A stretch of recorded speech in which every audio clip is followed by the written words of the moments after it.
This is 1360 AM. WNJC, Washington Township, Philadelphia. Philadelphia's Renaissance radio station. Brought to you from Forsyth Broadcasting. Or listen to us at WNJCradio.com. Hi, this is Bob Viden, owner of Bob's Little Sports Shop in Glassboro, New Jersey. I've had the opportunity to travel in many foreign countries, and I've seen what happens to people when they lose their freedom. I wrote this poem. Give us freedom was the cry as they marched throughout the night. At Concord Bridge in Trenton, for freedom they would fight. To build a nation that would last with peace and liberty, it is a job that's never done if we are to be free. They wrote a declaration to announce that we are free, then a constitution for all the world to see. But this is ink on paper. We must make it last. It must always be defended, and that is quite a task. Today the battle rages for freedom in our land. To save our Constitution, we all must take a stand. We must stand up for freedom in our actions every day, and you can stand up with us. Join the NRA.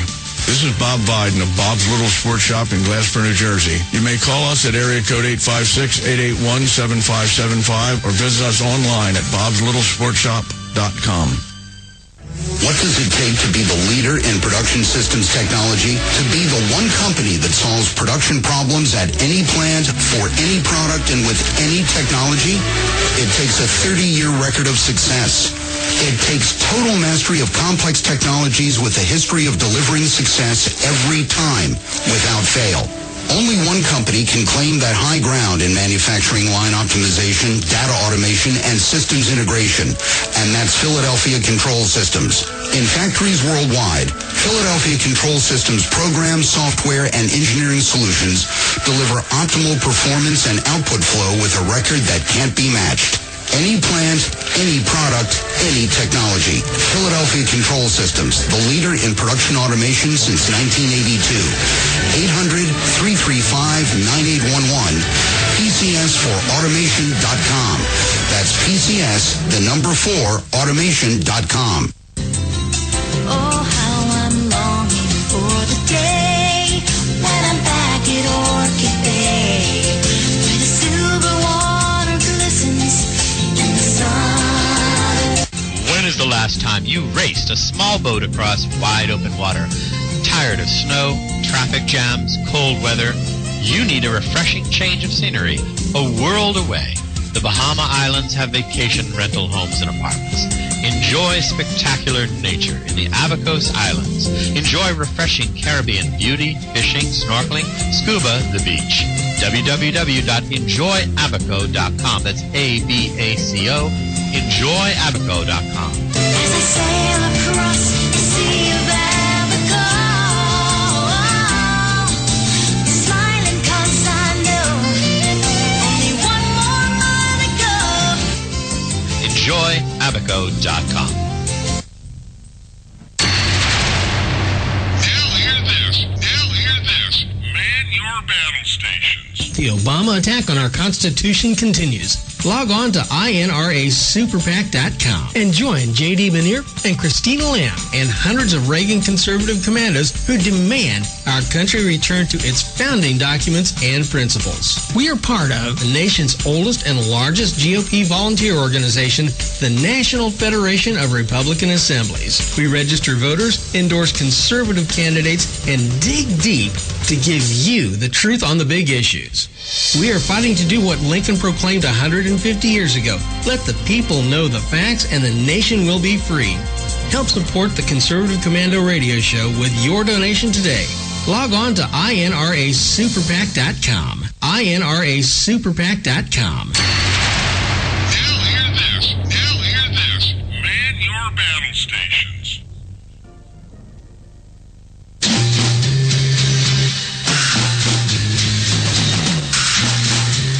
From the East Coast to the West Coast and around the world on the Internet.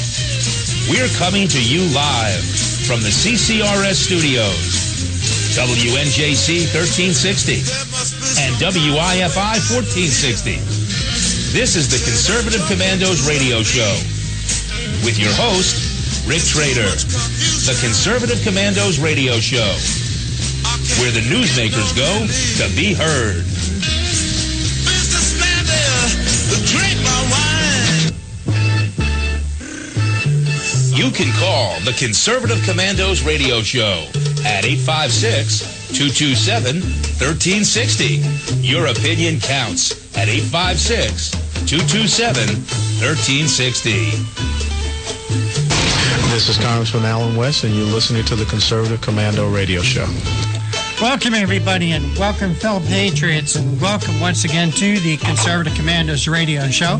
I'm Rick Trader, coming to you live from the CCRS studios, that of WNJC 1360, our flagship station in Philadelphia, as we do Monday through Friday from 3 to 5 p.m. Eastern Time, and around the world on the Internet with our new Internet broadcast partners, CPRWorldwideMedia.com, PatriotsRide.org, VigilantLibertyRadio.us. And joining me today, as he usually does on Tuesday afternoons, is Sam Rohr. Sam, welcome to the Conservative Commandos Radio Show.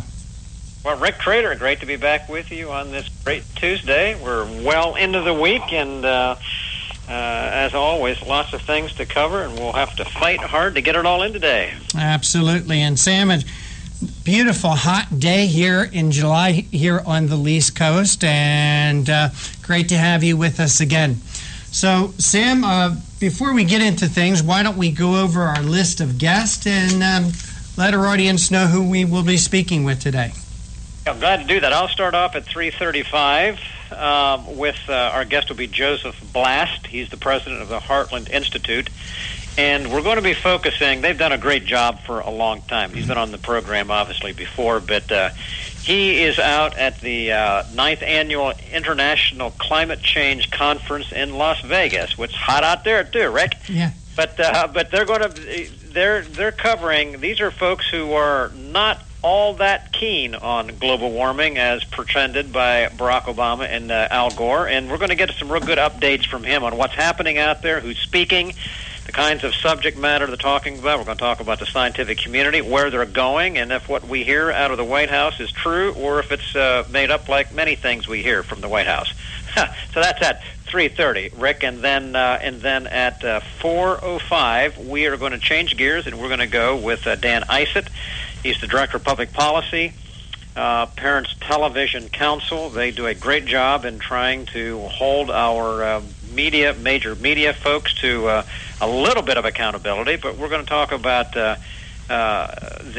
what they called for this last Sunday night. Miley Cyrus, who's quite a character, has been doing these tours. NBC was involved in doing something relative to that, and they called for them to be more accountable, and I think there was some good response from them on that regard. But we're going to talk about that and what's really happening in the media, and if, in fact, what we are seeing, that people tend to be viewing and wanting to view more family-friendly, morally upstanding programs, if that's, in fact, a major change, or what is it that's actually happening there. But he'll be our guest at 4:05. Well, Sam, I knew you would appreciate that subject, you being the Miley Cyrus fan here on the Conservative Commandos Radio Show. Oh, of course. I thought Miley Cyrus. I don't like that individual. I can't stand what's going on there. I can't believe it, Rick. Oh, well. I can't believe it. It is a shame. It is a shame what people will do to themselves just to earn fame and money. Hey, Sam, at 4:35, I'm going to be speaking with our good friend Bob Dorigo-Jones. Bob serves as a senior fellow at the Center for America and is the author of the best-selling book, Remove Child Before Folding, the 101 Stupidest, Silliest, and Wackiest Warning Labels Ever. Bob is going to be joining us to talk about the 17th annual Whacking Warning Label Contest 2014, and they've selected their finalists. And Sam, it's unbelievable where our country has gone with lawsuits that has inspired these wacky warning labels on products. So we're going to be talking about that with our good friend Bob Dorigo-Jones at 4:35. Sam, there's always so much going on in the news. It's unbelievable. It makes it so easy to put together the Conservative Commandos radio show. But what's on your radar screen this week, my friend? Well, I don't know. I mean, we'll just start one thing. Rick, we talked last week about Ukraine, and I had been over there as we had talked, spent a whole program on it. I thought just a touch on that at this moment. Sure. I find it interesting, Rick, that the eyes of the world were on that country. Frankly, they are still there. The president of Ukraine gave Russia a warning last week and said that they were going to proceed to try and clear out their rebels on the ground in the east, and Russia had sent across some tanks. Now, it's very interesting. I just took a quick view of the news right now, and there's almost nothing on there relative to what's happening. We do understand, though, that there is a great effort on the ground. There are things going on there, but I think, frankly, it's being overshadowed right now by the actions that are happening in the Middle East. Obviously, Israel has gone after Hamas in the Gaza Strip with tanks. They've called up 40,000 military. Just released the fact that that's what they're doing, and they're going to go in there and going to clean out these individuals that have been firing incessant rockets into Israel. But they made it clear that this is not a one-day affair. It's not probably a two-day affair. It's going to be a protracted affair. But they appear to have said enough is enough and going after it. So I think some of these things are being overshadowed by a lot of different action that's there. I mean, I'm just looking at one item right here. I mean, China just somebody got a hold of some documentation for China where they had listed out the map of Japan, and over top of Japan they had a mushroom cloud. And everybody should be aware, China has threatened Japan. They want back those northern islands. There's a lot going on there. China has been very, very active in building new military equipment. There's a lot happening. So all of that bringing around back to that, what's happening in Ukraine, which is where we started, that action is still on the ground. That offensive has not ended. And Vladimir Putin from Russia is trying his very, very best to keep a position within the public press that he is fair and balanced and only responding to the needs of the patriotic Russians that are there. But it's very, very clear that the tactics that are being used and his intent is not that. They really want all of East Ukraine, and so that issue is not going away very soon at all, but it just happens to be right now not so obvious in the press. Sam, you were over there just a week ago. You got back. If I was living in Ukraine, I think I'd be damn scared right now. What are the feelings of the Ukrainians? Are they fearful? What's going on in their lives and in their minds? Well, the sense is this, Rick, that I did not sense from the people that we talked with and we were dealing with, I did not sense an impending fear, even though they know that if Putin gives the word, that tanks on the ground would be in the capital in about 4 hours. Mm-hmm. Now, understand, that country is about the size of Texas. And in East Ukraine is on the Russian side, and that's where Russian tanks are. They've got rubber-wheeled tanks, which mean they can make very, very good speed. It's not the old track type that takes some time to go across the ground. These are big rubber-wheeled things, and they can make good timing. So in about 4 hours, they know that they can be there, and so they live under that sense of what could be. From the military leaders and government officials on down, they absolutely are not going to go back under Russia, and they have made that clear. Even to the point of indicating that if push comes to shove, they would do whatever, but they're not going to go back under Russian control. And so the stakes are very, very high. The Ukrainian president last week did sign an agreement with the Eurozone, and which then now more firmly links them to the West, which is a very distinctive item when it comes to Russia and Putin, because now they have taken an actual legislative action to move them closer to the West, and so that raises the stakes. And so Putin is forced with a decision here of either giving up and backing down, which is a big deal, because if he does so, he loses face in the minds of the folks there, or he has to really ratchet it up and say, I'm just going to go after the whole thing. They can't continue the scenario right now, which is kind of a little bit of a standoff. They can't continue, and I think that's why Poroshenko, the new Ukrainian president, said, we're going to quit fiddling around. We can't live life like this. We're going to go in and clean these guys out and restore our borders the way they should be, and then go from there. And so that's what the people are hoping. But I really didn't sense an overly grave fear, Rick, that they are ceasing to live because of that. But it did remind me that here in this nation, we don't have the visible signs of an enemy sitting right off of our shore. At least right now we don't. Like they do, but we have nations who are threatening us with cyber attacks. Actually, Russia is himself threatening. Hey, Sam, hold that thought for just right now. Let's take our break now, and you're listening to the Conservative Commandos radio show with Sam Rohr and Rick Trader, coming to you live from the CCRS studios, that of WNJC 1360, our flagship station in Philadelphia, and of course around the world on the internet with our new internet broadcast partners, CPRWorldwideMedia.com, PatriotsRide.org, VigilantLibertyRadio.us, and don't forget you can hear our show at any time, day or night, from any phone by calling 832-999-1199. Today's show, like all our shows, is brought to you by the First Amendment, and it is protected by the Second. Oh, how I'm longing for the day when I'm back at Orchid Bay, where the silver water glistens in the sun. When is the last time you raced a small boat across wide open water? Tired of snow, traffic jams, cold weather? You need a refreshing change of scenery, a world away. The Bahama Islands have vacation rental homes and apartments. Enjoy spectacular nature in the Abacos Islands. Enjoy refreshing Caribbean beauty, fishing, snorkeling, scuba, the beach. www.enjoyabaco.com. That's ABACO. Enjoyabaco.com. As I sail across the sea of Abaco, smiling 'cause I know only one more mile to go. Enjoyabaco.com. What does it take to be the leader in production systems technology? To be the one company that solves production problems at any plant, for any product, and with any technology? It takes a 30-year record of success. It takes total mastery of complex technologies with a history of delivering success every time, without fail.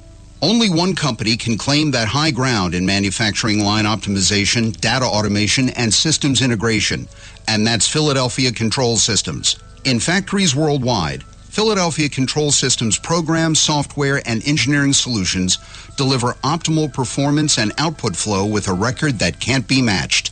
Any plant, any product, any technology. Philadelphia Control Systems, the leader in production automation since 1982.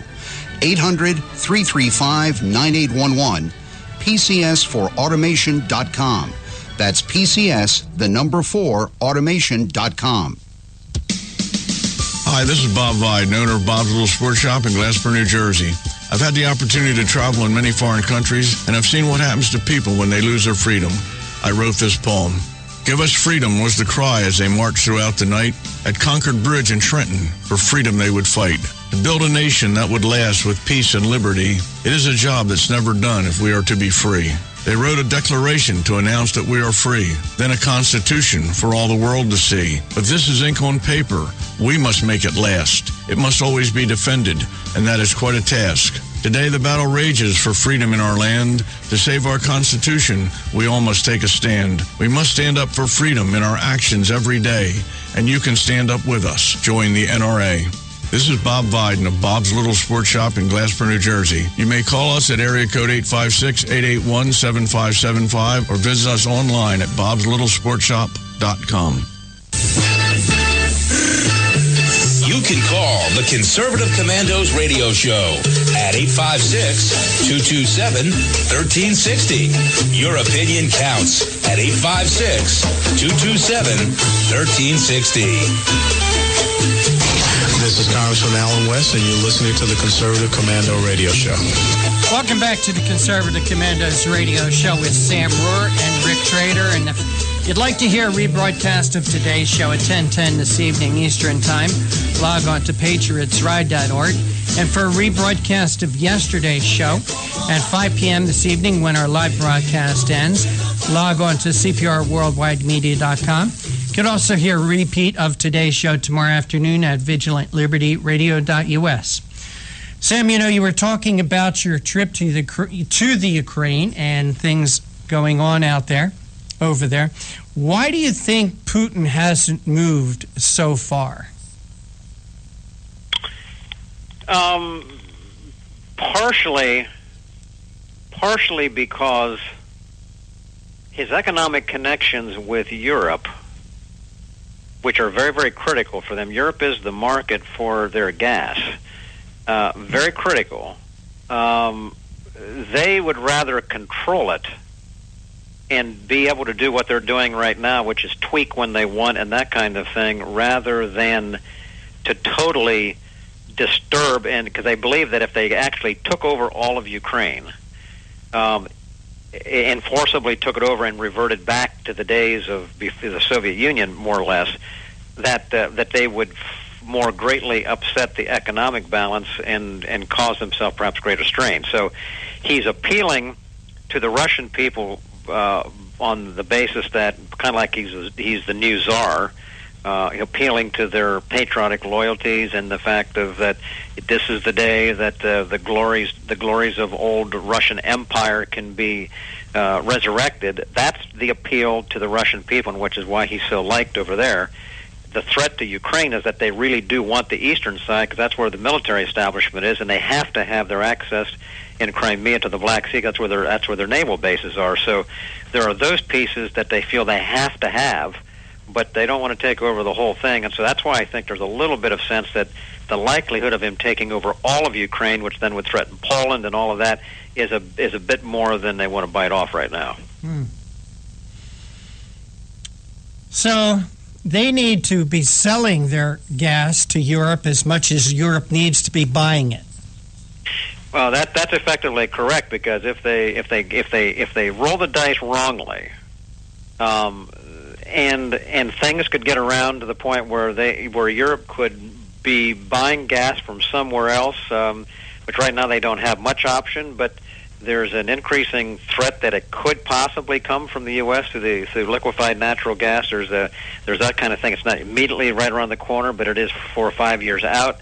That's enough of a threat that they don't really want to disturb the whole thing too much. Mm-hmm. And so I think they've got their hands full in the Middle East, and they don't really, and they're getting embroiled more so down there. So I don't, there seemed to be some thinking that they're not really wanting to engage in a world war, so they're not really wanting to go that direction yet. But clearly, their intent is to take a more dominant role. So you got to watch it. Mm-hmm. Very interesting, Sam. Something that just come across on the internet that I wanted to talk about, if you don't mind. Mm-hmm. This is on Yahoo.com. When Barack Obama travels, he often is greeted by governors. He won't be on Wednesday in Texas. Texas Governor Rick Perry, a vocal critic of Obama's handling of the crisis along the U.S.-Mexico border, declined an official White House invitation to meet Obama when he lands in Austin, saying that he would like a more substantive meeting. Quoting Rick Perry, "I appreciate the offer to greet you at the airport," Perry wrote a letter to Obama, published in the Austin American-Statesman, "but a quick handshake on the tarmac would not allow for a thoughtful discussion regarding the humanitarian and national security crisis that is taking place on the Rio Grande Valley in southern Texas." Obama is scheduled to attend Democrat fundraisers in Texas on Tuesday and Wednesday. Again, quoting Perry, "I would instead offer to meet you at a time and place during your visit to Texas for a substantive meeting to discuss this critical issue. With the appropriate notice, I am willing to change my schedule to facilitate this request." So here you got Barack Obama is going to Texas, Sam Rohr, but not going to Texas to find out what's going on the borders with the invasion of our southern borders, but he's going to Texas to host a bunch of fundraisers. And that's what we have in the White House, Sam Rohr. Rick, this is the commentary. I read, I forget who it was last night, I just read a commentary where they're talking about this president being the most bizarre and strange, in many respects disconnected, almost as if he's going into a state of gaiety and disconnectedness when there are actual wars that are occurring, Middle East, Ukraine, and frankly, you could put what's happening across our southern border as an attack on our sovereignty by what's happening there, and there is almost an obliviousness to it. There's almost a lack of caring and a lack of understanding and an abdication of the role of president. I mean, these are the things that require the greatest and most significant seriousness.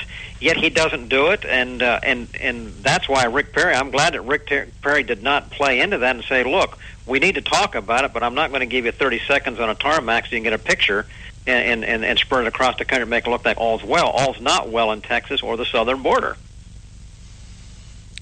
Well, it's tradition for whenever, I hate to call Obama the president, but whenever a president visits a state, that the governor will greet him. And again, you're right, Sam, good for Rick Perry.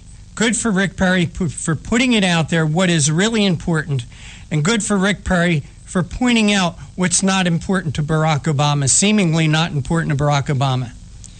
And Rick and Trader, you say that's the normal protocol. It is, which to me underscores the most significant aspect of what's taking place here in this country, in that this president is actually increasingly losing touch with the American people. He is not talking to Congress. When a governor of the largest state, geographically anyways, says, "I am not going to come and talk to you on the tarmac because there are more important things," it's a demonstration of how and where we have gone and how far out of touch this president is. He's not leading, and our country is becoming more susceptible, as we see it down in the South, to invasion from the South. But frankly, we are less secure militarily all around because of this president not being engaged. We had Ed Klein on the show last week, Sam Rohr. Ed Klein has written a book called Blood Feud, the feud between the Obamas and the Clintons. And even Bill Clinton has said, "This man never calls me. This man never calls me for anything." And, Bill Clinton also talked about the conversations that he had with both President Bushes, how the communication went both ways. But yet Barack Obama refuses to talk to anyone, Sam Rohr, anyone with experience, that is. He doesn't even call Bill Clinton. He doesn't call George Bush Jr. or Sr. for advice. This man thinks he knows it all, Sam, and that's really scary, Sam, when somebody thinks they know it all. Hey, Sam, guess what? We're up against another break here. You are listening to the Conservative Commandos radio show with Sam Rohr and Rick Trader, coming to you live from the CCRS studios, WNJC 1360, our flagship station in Philadelphia, the way we do Monday through Friday from 3 to 5 p.m. Eastern, and around the world on the internet via our internet broadcast partners, CPRWorldwideMedia.com, PatriotsRide.org, VigilantLibertyRadio.us. Don't forget you can hear our show anytime, day or night, from any phone by calling 832-999-1199. Check out our websites, ConservativeCommandersRadioShow.com and CCRShow.com. We'll be right back. What does it take to be the leader in production systems technology? To be the one company that solves production problems at any plant, for any product, and with any technology? It takes a 30-year record of success. It takes total mastery of complex technologies with a history of delivering success every time, without fail. Only one company can claim that high ground in manufacturing line optimization, data automation, and systems integration, and that's Philadelphia Control Systems. In factories worldwide, Philadelphia Control Systems programs, software, and engineering solutions deliver optimal performance and output flow with a record that can't be matched. Any plant, any product, any technology. Philadelphia Control Systems, the leader in production automation since 1982. 800-335-9811, PCS4automation.com. That's PCS, the number 4, automation.com. Oh, how I'm longing for the day when I'm back at Orchid Bay, where the silver water glistens in the sun. When is the last time you raced a small boat across wide open water? Tired of snow, traffic jams, cold weather? You need a refreshing change of scenery, a world away. The Bahama Islands have vacation rental homes and apartments. Enjoy spectacular nature in the Abacos Islands. Enjoy refreshing Caribbean beauty, fishing, snorkeling, scuba, the beach. www.enjoyabaco.com. That's ABACO. Enjoyabaco.com. As I sail across the sea of Abaco, smiling 'cause I know only one more mile to go. Enjoyabaco.com. Hi, this is Bob Viden, owner of Bob's Little Sports Shop in Glasper, New Jersey. I've had the opportunity to travel in many foreign countries, and I've seen what happens to people when they lose their freedom. I wrote this poem. Give us freedom was the cry as they marched throughout the night. At Concord Bridge in Trenton, for freedom they would fight.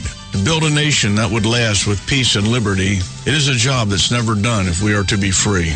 They wrote a declaration to announce that we are free, then a constitution for all the world to see. But this is ink on paper. We must make it last. It must always be defended, and that is quite a task. Today the battle rages for freedom in our land. To save our Constitution, we all must take a stand. We must stand up for freedom in our actions every day, and you can stand up with us. Join the NRA.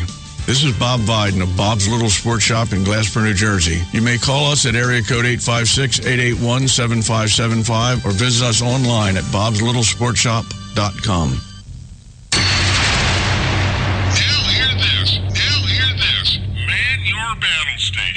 The Obama attack on our Constitution continues. Log on to INRASuperPAC.com and join J.D. Manier and Christina Lamb and hundreds of Reagan conservative commandos who demand our country return to its founding documents and principles. We are part of the nation's oldest and largest GOP volunteer organization, the National Federation of Republican Assemblies. We register voters, endorse conservative candidates, and dig deep to give you the truth on the big issues. We are fighting to do what Lincoln proclaimed 150 years ago. Let the people know the facts and the nation will be free. Help support the Conservative Commando Radio Show with your donation today. Log on to INRASuperPAC.com. INRASuperPAC.com. Now hear this. Man your battle stations. You can call the Conservative Commandos Radio Show at 856-227-1360. Your opinion counts at 856-227-1360. This is Congressman Alan West, and you're listening to the Conservative Commando Radio Show. Welcome back to the Conservative Commandos Radio Show with Sam Rohr and Rick Trader. And program note, if you'd like to hear a rebroadcast of today's show at 10:10 this evening, log on to patriotsride.org. And you can hear a replay of today's show tomorrow afternoon at vigilantlibertyradio.us. And Sam, we do have our first guest of the day on with us. Please make the introduction. I will be very, very glad to do that. And we are really pleased to welcome to us Joseph Blast, president of the Heartland Institute, 30-year-old national nonprofit organization out of Chicago. He is a co-author and editor of 21 books, many of them on environmentalism, eco-sanity, A Common Sense Guide to Environmentalism is one of them. He's the founding publisher of 5 monthly public policy newspapers sent to the nation's national, state, and locally elected officials, including Environment and Climate News, and I got that when I was in the Pennsylvania House, so thank you, Joseph. And he's also done a lot of writing and appearing on major publications across the country. So, Joseph, great to have you with us today on the Conservative Commander radio show. Okay, thanks for calling me and having me on. Yeah, well, we're glad to do that. And are you by chance in Las Vegas right now? Yes, I am. All right. Well, I thought so, and I didn't want to assume that when asking you the questions, but that's why you're on here today. You are at the 9th Annual International Climate Change Conference in Las Vegas. I'd just like to ask you just a quick prefatory question. How's it going, and any surprises thus far? It's going great, and I guess thankfully no surprises. We have about 650 people here, which is just fantastic. We're in the Mandalay Hotel, which is a really beautiful facility.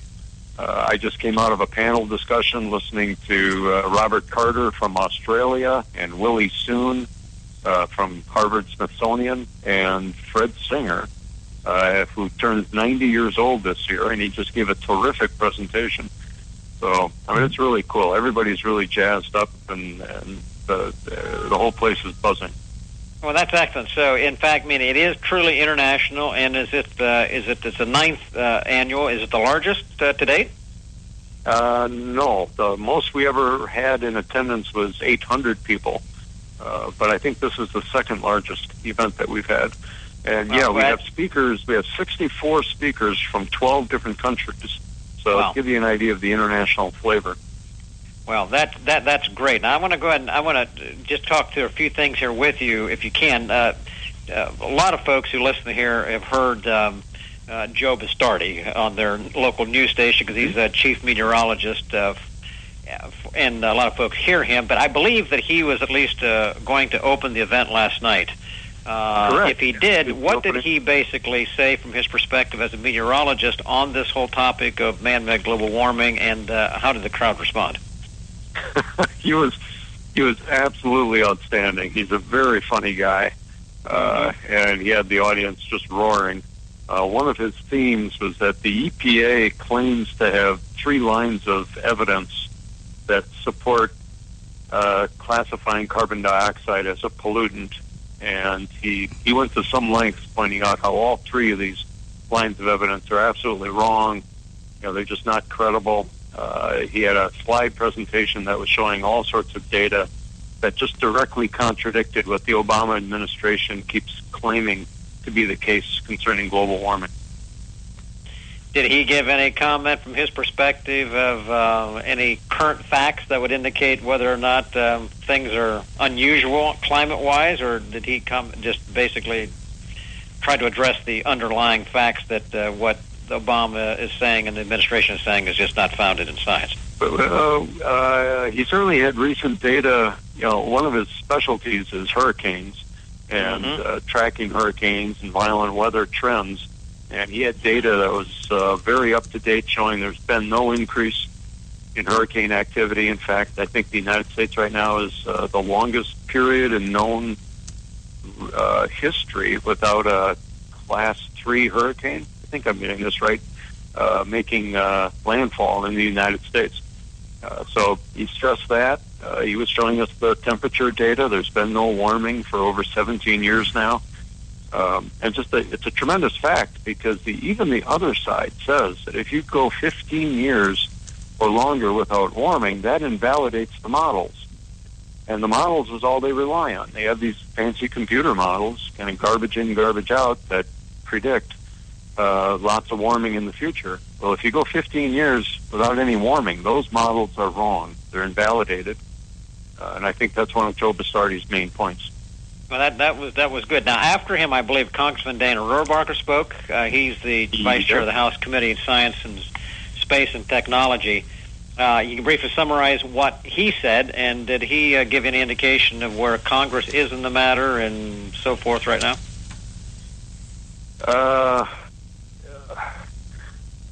Politicians are great storytellers, and Congressman Rohrabacher is one of the best. So his presentation covered a lot of ground, and it was very entertaining. He clearly believes that what's really going on in the climate debate is not a debate over science. It's a debate over politics and policy. And this administration and Democrats in the Senate and in the House are using global warming alarmism to try to enact an agenda. And that agenda is to transform the energy sector the same way that Obamacare is transforming the healthcare sector and state Common Core standards are transforming education. So for the Obama folks, it's not about the science. It's about scaring people to justify a policy agenda. And that agenda is, raise the cost of energy, bankrupt fossil fuel industries, and subsidize renewable energy, folks. Well, that brings me to the question I had, because there are lots of speculation. I want you to go a little bit further with that. Speculation as to why the Al Gores and the Barack Obamas of the world are so bent on government mandating economic crushing and manufacturing destroying laws that all based on this notion of man-made global warming. If you listen to them, seems like the whole world is coming to an end because of economic development. But in your opinion, I want you to go further with it. Who or what is really driving this zeal? Break that out just a little bit further. You did refer to a couple of things that it could be, political agendas and so forth, but who really stands to gain by acting policy and furthering the destructive nature of what it's doing to our economy? Who wins in this process? Politicians always win when they scare people into giving up their freedom and surrendering their wealth through new taxes and submitting to new regulations. So the number one victors anytime fear is used in politics is the political class, the politicians themselves. They want to run the world. They want to impose their vision on other people. We know that personality type, and they're drawn to politics. So they're the number one winners. The number two group is the interest groups, what economists call rent seekers. They make money off of this. So the renewable energy folks in wind, solar, and ethanol haul in billions and billions of dollars in government subsidies and big profits because of tariffs and restrictions on competition. So they're going to flow hundreds of millions of dollars, dark money or political campaign contributions or money to environmental groups in order to keep this thing going because it's their rice bowl. It's a money-making thing for them. And the third and final group are environmental groups. And some of them are true believers. Some of them really do believe that man is a menace and destroying the environment. We got to stop it at all costs. Some of them really believe that we can live in a world where all our energy comes from windmills, solar panels. So they're the true believers. Many of them are now operating with $100 million budgets, $500 million budgets. So it's a big business for them, too. But a lot of their members are just true believers. They're naive. They don't understand the science, and they're easily persuaded on this. Well, I think you talked about, politicians gain, and, and I would agree. I mean, I was in office for a long time, and that certainly can happen. At the end of the day, it's government, I would say, and I think you would agree with it, that ends up consolidating power as a result of this and at the expense of the people. And these kind of changes we're talking about here are fundamental. They change. They change us forever. And I want to come back on the other side. I want to talk a little bit with you, Joe, about how many people actually are believing this line, and look a little bit at what really is happening within the scientific community. Where's it moving, and how things have changed. So, folks, if you stay with us. Right now, we're going to go to a break right now. I want you to come back and be with us on the other side as we continue our discussion with Joseph Blast, president of the Heartland Institute. And we're talking about what's happening now at the 9th International Climate Change Conference in Las Vegas. Rick, back to you. All right, we are going to take a break. You're listening to the Conservative Commandos radio show with Sam Rohr and Rick Trader. Coming to you from the CCRS studios, WNJC 1360, our flagship station in Philly. We'll be right back. Oh, how I'm longing for the day when I'm back at Orchid Bay, where the silver water When is the last time you raced a small boat across wide open water? Tired of snow, traffic jams, cold weather? You need a refreshing change of scenery, a world away. The Bahama Islands have vacation rental homes and apartments. Enjoy spectacular nature in the Abacos Islands. Enjoy refreshing Caribbean beauty, fishing, snorkeling, scuba, the beach. www.enjoyabaco.com. That's ABACO. Enjoyabaco.com. As I sail across the sea of Abaco, smiling 'cause I know only one more mile to go. Enjoyabaco.com. Hi, this is Bob Viden, owner of Bob's Little Sports Shop in Glasper, New Jersey. I've had the opportunity to travel in many foreign countries, and I've seen what happens to people when they lose their freedom. I wrote this poem. Give us freedom was the cry as they marched throughout the night. At Concord Bridge in Trenton, for freedom they would fight. To build a nation that would last with peace and liberty, it is a job that's never done if we are to be free. They wrote a declaration to announce that we are free, then a constitution for all the world to see. But this is ink on paper. We must make it last. It must always be defended, and that is quite a task. Today the battle rages for freedom in our land. To save our Constitution, we all must take a stand. We must stand up for freedom in our actions every day, and you can stand up with us. Join the NRA. This is Bob Viden of Bob's Little Sports Shop in Glasper, New Jersey. You may call us at area code 856-881-7575 or visit us online at bobslittle.sportshop.com. You can call the Conservative Commandos radio show at 856-227-1360. Your opinion counts at 856-227-1360. This is Congressman Alan West, and you're listening to the Conservative Commando Radio Show. Welcome back to the Conservative Commandos Radio Show with Sam Rohr and Rick Trader. And our guest this segment is Joseph Bast. He's the president of the Heartland Institute. And Joe is coming to us from the 9th International Conference on Climate Change in Las Vegas, Nevada. Joe, thanks for holding through the break. We appreciate your time. You bet. No problem. Joe, is the conference open to the public? It is, yes. Registration is, I think, about $100, but it's being live streamed online. If you go to heartland.org,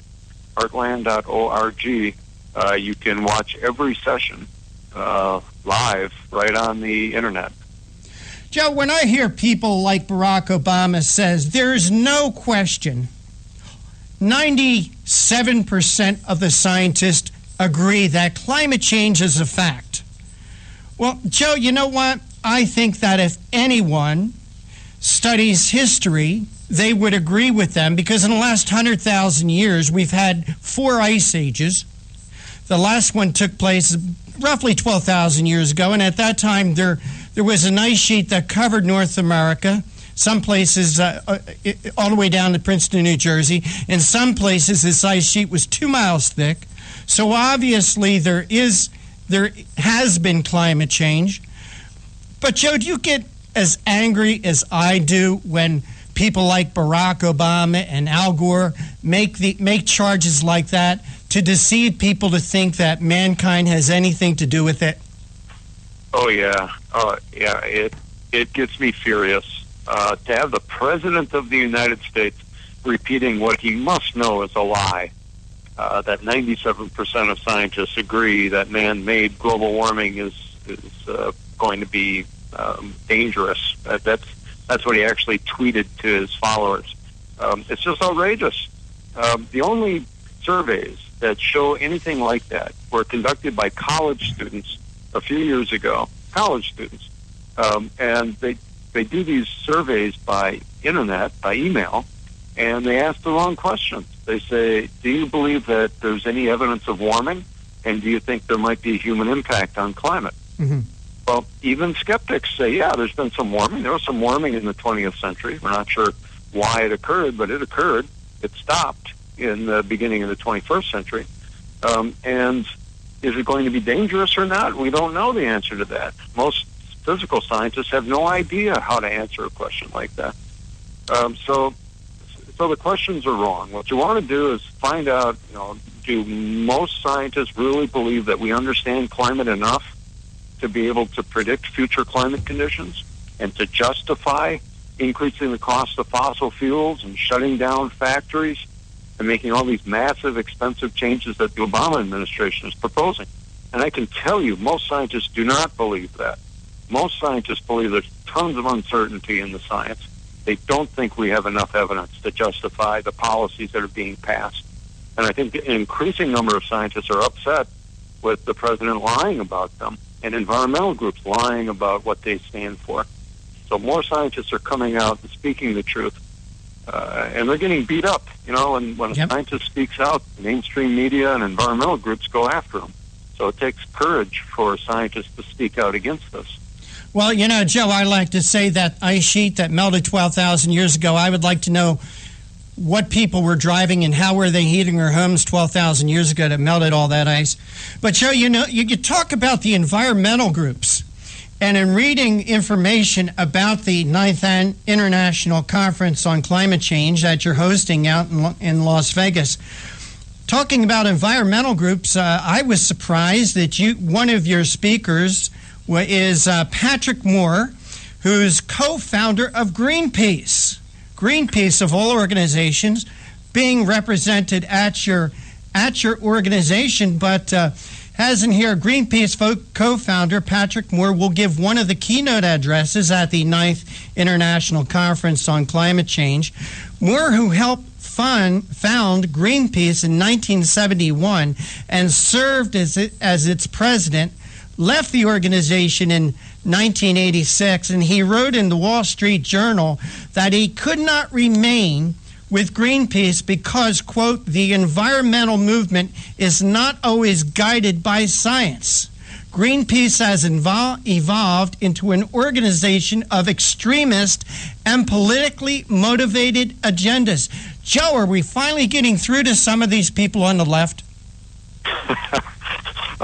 Because I was shocked when I saw Patrick Moore, co-founder of Greenpeace, talking out about this idea that mankind is causing global warming. Yeah, well, two things. First, Patrick left Greenpeace a long time ago. So what was it, 1986. 1986. So he had already back then concluded that Greenpeace was going way left, and he didn't want to go in that direction. So this is not a new conversion. He gave a fantastic talk. I wish you could have heard it. I mean, the whole audience was just... Speaking of which, Joe, is it archived on the internet? Can people... Yes, it is. Great. I'm sure it is.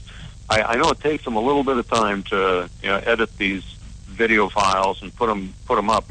So if you didn't catch it on the live feed, I'm sure in several days or a week, you'll be able to see it online. But he gave a terrific talk, and he's, I think he, like a lot of other folks, believe that the environmental movement is taking advantage of the public's gullibility and are saying something to some of their members and something different to policymakers. They're extreme left now.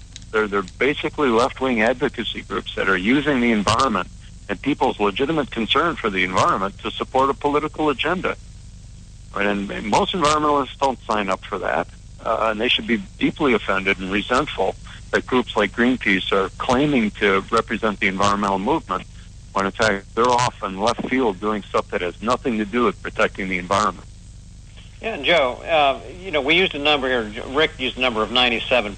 It's often said that's how many of the educated scientists actually believe in this. What's the truth? How many? What are those folks out there that are gathered in Las Vegas with you right now? Are they truly a part of a minority, or is it? Are these numbers that we're hearing bogus? The numbers are bogus. 98% of the people at this conference, scientists, engineers, economists, policy analysts, and just plain concerned citizens, 98% of these folks don't believe global warming is man-made or dangerous.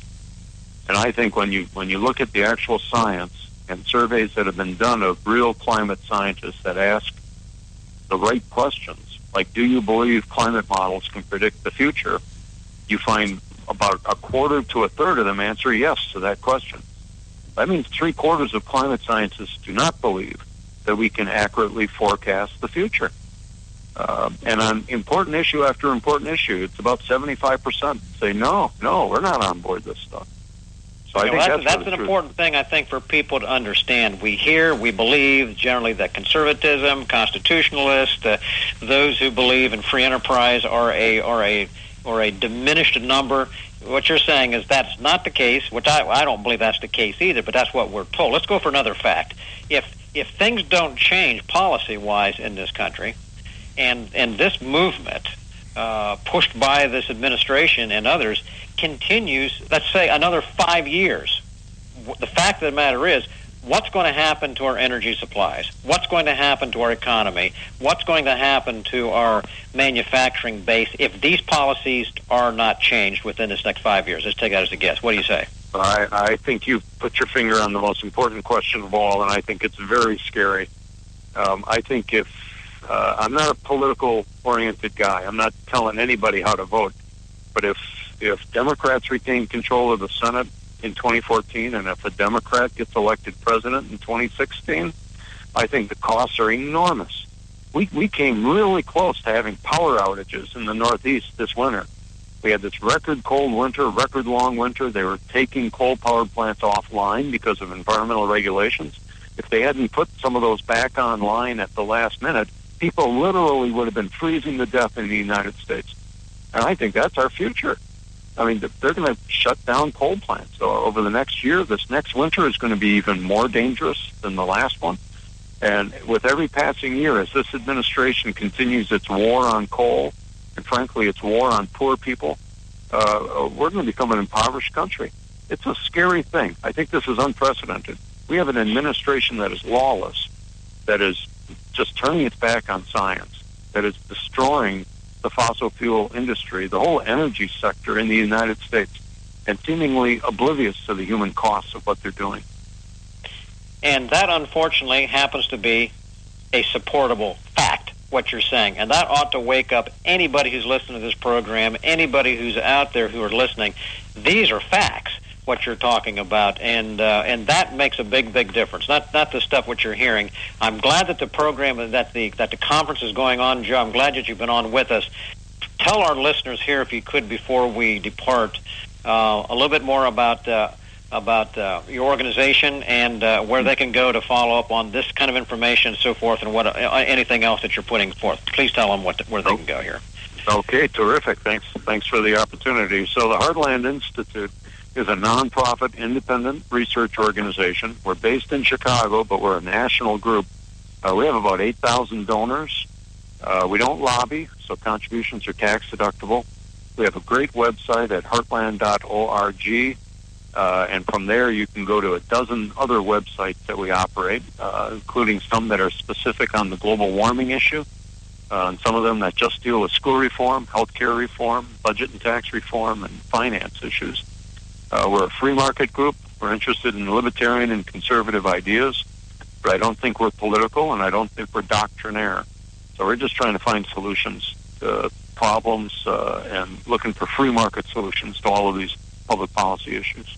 All right. Well, Joe Bast from the Heartland Institute, thanks so much for being with us today. And I will give you a personal test, as I mentioned earlier. When I was in the Pennsylvania House, I used a lot of your materials, got to know some of your good people at some of the events that I went to, and you guys produce very, very good information that's very reliable, and I appreciate it, and I would encourage you to keep it up. Well, thank you. We'll definitely try. All right. Thanks so much. All right. Okay, thank you. Bye. Rick. Listening to the Conservative Commandos radio show with Sam Rohr and Rick Trader, coming to you from the CCRS studios, that of WNJC 1360, our flagship station in Philadelphia, the way we do Monday through Friday from 3 to 5 p.m. Eastern, and around the world on the internet. Check out CPRWorldwideMedia.com, PatriotsRide.org, VigilantLibertyRadio.us, and you can hear our show anytime, day or night, from any phone by calling 832-999-1199. Sam and I will be right back with our next guest. What does it take to be the leader in production systems technology? To be the one company that solves production problems at any plant, for any product, and with any technology? It takes a 30-year record of success. It takes total mastery of complex technologies with a history of delivering success every time, without fail.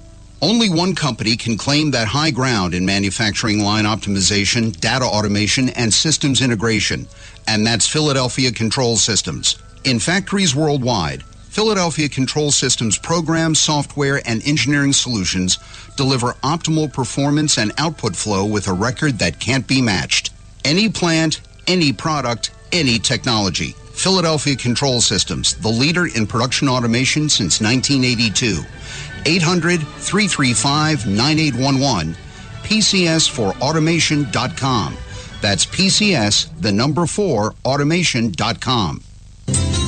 Oh, how I'm longing for the day when I'm back at Orchid Bay, where the silver water glistens in the sun. When is the last time you raced a small boat across wide open water? Tired of snow, traffic jams, cold weather? You need a refreshing change of scenery, a world away. The Bahama Islands have vacation rental homes and apartments.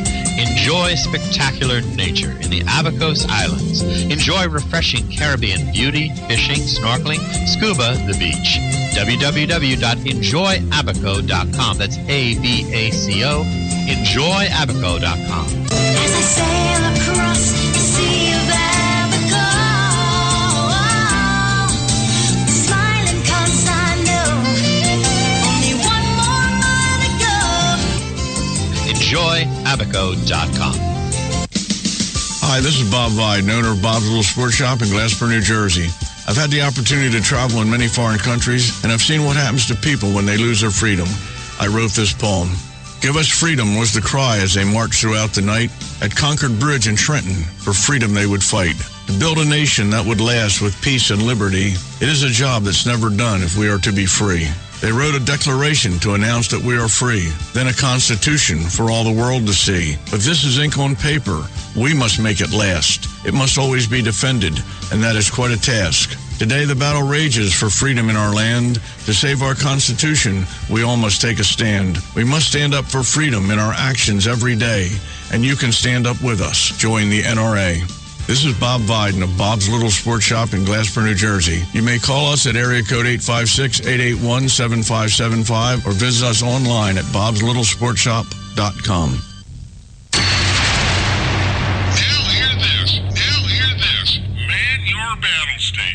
The Obama attack on our Constitution continues. Log on to INRASuperPAC.com and join J.D. Manier and Christina Lamb and hundreds of Reagan conservative commandos who demand our country return to its founding documents and principles. We are part of the nation's oldest and largest GOP volunteer organization, the National Federation of Republican Assemblies. We register voters, endorse conservative candidates, and dig deep to give you the truth on the big issues.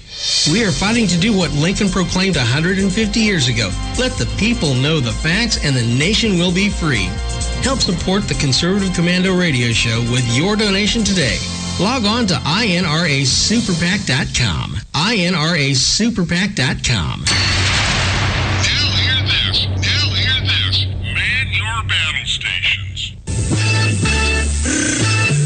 You can call the Conservative Commandos Radio Show at 856-227-1360. Your opinion counts at 856-227-1360. This is Congressman Alan West, and you're listening to the Conservative Commando Radio Show. And you are listening to the Conservative Commando Radio Show as we begin Hour 2. This is Sam Rohr with Rick Trader. And we are really thrilled to invite back with us a guest here, Dan Isett. He is the Director of Public Policy at the Parents Television Council. He communicates the mission and the message of the organization to the American public, and he advances their mission to government officials, including the Federal Communications Commission. He's responsible for their social media efforts and is editor of the PTC's blog, The TV Watchdog. He's an expert on children's education, extensive government relations experience. He's been a guest on many national programs. And Dan, we would like to welcome you today to the Conservative Commando Radio Show, and we're just thankful that you're with us here today. Thanks so much. It's terrific to be with you.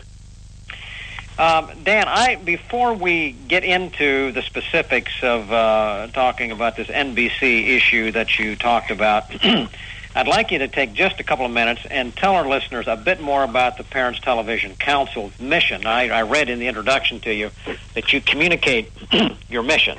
I'd like you to tell us briefly what is the mission of the Parents Television Council and why is it necessary? Well, you bet. The PTC is an organization of better than 1.3 million members all across the country, and our mission is really pretty simple. It's to protect kids from sex, violence, and profanity in entertainment. So, put more simply, there's always something to do, and Hollywood, doesn't make it easy on parents and families, and we're here to try to help. So, in your mission, you are out there trying to not only be a watchdog and influence what anyone, children in particular, may see on TV or media, but are you involved in looking what's available on the internet, all forms of media, or are you to concentrate just on one or two of the major ones? Well, our mission extends to all forms of media. What we spend most of our time doing is actually monitoring and reporting on television programming, because even in this new age of new media and different ways to consume programming, the majority of eyeballs, the lion's share of eyeballs, remains on traditional television.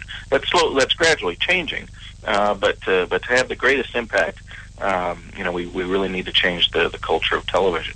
But that's not to say that we don't focus on other things when it's apropos. But television is really what shapes the culture. It's what shapes our kids. Okay. All right, that's fine. I just wanted to get that established. And also just one other piece, you talk about communicating the mission to government officials. Are you working with various states, or are you fairly concentrated on federal policy? Well, for better or for worse, I live just outside of Washington, so most of my time is spent up on Capitol Hill or at the FCC. But whenever these things arise, and there are some local issues that come up from time to time on our things that we get involved in as well. But most of it's, or at least my end of what the organization does, is focused on policy making in D.C. for better or for worse. So, but there's always something going on, and there's always something that needs to be fought for the good fight. Well, there is, and I know that obviously because the FCC is there, which has oversight over this type of thing. That's why most of these policies do emanate out of Washington. I just wanted to establish that with you. This past Sunday night, NBC showed a concert featuring the highly controversial and lewd, in my opinion, Miley Cyrus. Your organization called on NBC to rate this program honestly or not rate it at all. Now, I want you to explain a little bit about why it was that you felt it necessary to do this, and did they at all respond to your request? Well, there are really a couple of reasons for that. One is that I have no issue at all with what Miley Cyrus wants to perform, or any other performer for that matter, or for anybody who wants to buy a ticket to go see it. What was at issue is what NBC decided to air, and what's been widely reported. I haven't actually been to one of her shows, but it didn't take long, on a Google search to find out the types of material that are typically part of her live shows. And it's some pretty raunchy stuff. It's stuff that, frankly, I can't even really describe here very adequately. But let's just say it's not something you'd want your kids to see in most cases. So the real concern going into this program was, how much are they going to edit this to make it appropriate for broadcast? And if they don't, then the material that we know is typically in the live performances are simply inappropriate for broadcast, and it needed to be pulled completely. I'm pleased to report that for the most part, there were a couple of things that were still pretty problematic about the broadcast from Sunday night, but they were still, NBC did a decent job. Pardon the pun there, but a decent job of editing out the very worst stuff that we know that exists in her typical live show. The problem, though, is that some things still came through. It still built this brand, and that's still sort of problematic. But when you compare it to other things that NBC has done in the pretty recent past in terms of musical specials, it had very little audience at all. And I think that's largely because people knew what this was before it aired. Now, this was on a Sunday night. Typically, the Sunday night audience is more family oriented. Is that what the current numbers are showing? Typically, yeah. That's Sunday night is usually a let's sit down as a family and watch something together sort of a programming night, or at least that's what it's traditionally been, at least on broadcast television. That's changed slightly over the years, but typically that's kind of what you associate with Sunday night in most cases. The terrific comparison to be made here, I think, is that back in December, right before Christmas, the same network, NBC, did a live special, a new production of The Sound of Music, the old Rodgers and Hammerstein's classic that everybody knows. It did fantastically well in the ratings, much better than anybody really expected, and had close to 19 million viewers, or averaged close to 19 million viewers through the whole thing, which is pretty good. That's a pretty sizable audience. This Miley Cyrus program, the same network did on the same night, just a few months later, only averaged about 2 million viewers. So 10 times the audience for something that's family friendly versus something that's not. So often you hear this discussion from Hollywood people that, well, we just do it for the money, or this is all about whatever the audience demands. Well, you tell me where the money is and where the audience actually is for these things. It's clearly with more family-friendly programming because that audience is so much bigger to start with. Well, I would thank Dan Isett, again, Director of Communications and Policy for Parents Television Council. We're talking here with you at this point. Now, is there, when you went and made this request to NBC, obviously this is in response to this particular concert, but on the other hand, I suspect by the fact that you had to do that is an indication that NBC, at least, doesn't appear to be getting it. I don't know if you were surprised that the viewership was so much lower for this concert than it was to The Sound of Music back in December. But those are staggering differences. Why is it that the major media, in this case NBC and so forth, why aren't they getting it? I mean, was that a fluke that we saw there in this case? Or was it just that Miley Cyrus is so bad, or was it that The Sound of Music is so good, or is there something else that we ought to be interpreting here? Well, I think both of those things are probably true, but the larger message is that family-friendly programming works. If you look at what it's a lot easier to gauge the money side of things when you talk about movies, for example. The movies that really do well at the box office are either family-friendly animated films like Frozen, for example, that did about $1 billion of business around the world. It's the most popular animated film of all time, and superhero movies. And while there's a good bit of fantasy violence and some other things that parents could be concerned about in a superhero movie, by and large, it's stuff that parents and families take their kids to go see. So the numbers, the actual audience for these types of things is much bigger, and they make a lot more money with those than they do on other things. Another terrific example of that is that Maleficent, the Disney movie that was based on the Sleeping Beauty myth, came out, about a month or 6 weeks or so ago, on the same weekend that A Million Ways to Die in the West, the Seth MacFarlane film, the same guy who produces Family Guy, came out on the very same weekend. Maleficent did about 6 times as much business as the Seth MacFarlane movie did. So there's just no question that the audience for these things is there. It's huge, and it really puts the lie to this idea that Hollywood just does things for the money. That's just not true. Because if they did, you'd see a lot more stuff like that, and a lot less things like Miley Cyrus specials.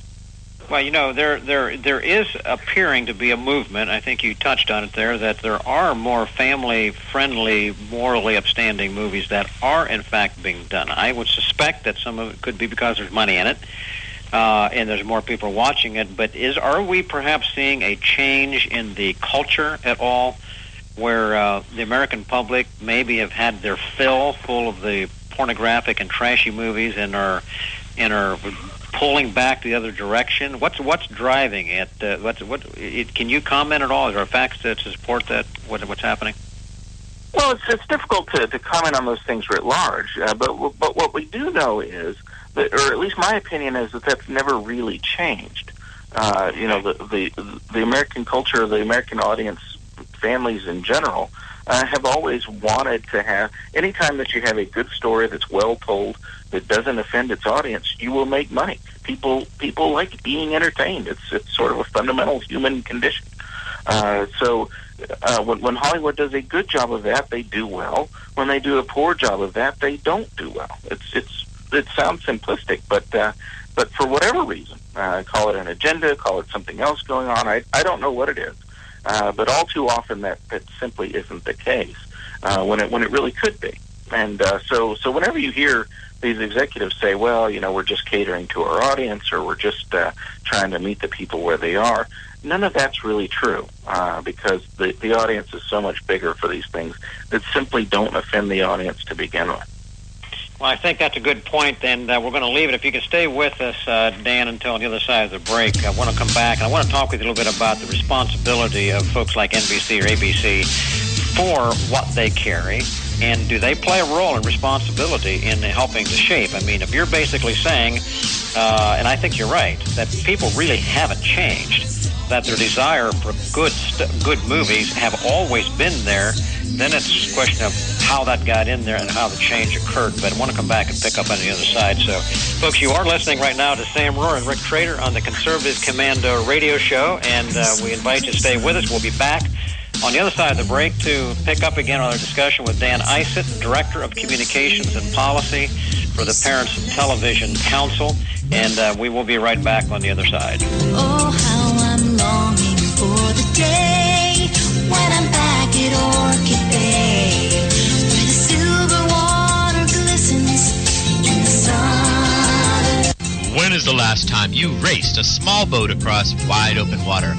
Tired of snow, traffic jams, cold weather? You need a refreshing change of scenery, a world away. The Bahama Islands have vacation rental homes and apartments. Enjoy spectacular nature in the Abacos Islands. Enjoy refreshing Caribbean beauty, fishing, snorkeling, scuba, the beach. www.enjoyabaco.com. That's ABACO. Enjoyabaco.com. As I sail across the sea of Abaco, smiling 'cause I know only one more mile to go. Enjoyabaco.com.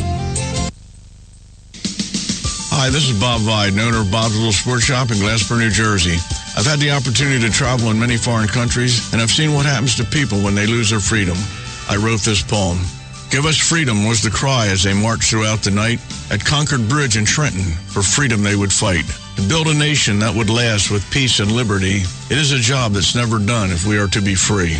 They wrote a declaration to announce that we are free, then a constitution for all the world to see. But this is ink on paper. We must make it last. It must always be defended, and that is quite a task. Today the battle rages for freedom in our land. To save our Constitution, we all must take a stand. We must stand up for freedom in our actions every day, and you can stand up with us. Join the NRA. This is Bob Viden of Bob's Little Sports Shop in Glasper, New Jersey. You may call us at area code 856-881-7575 or visit us online at bobslittlesportshop.com.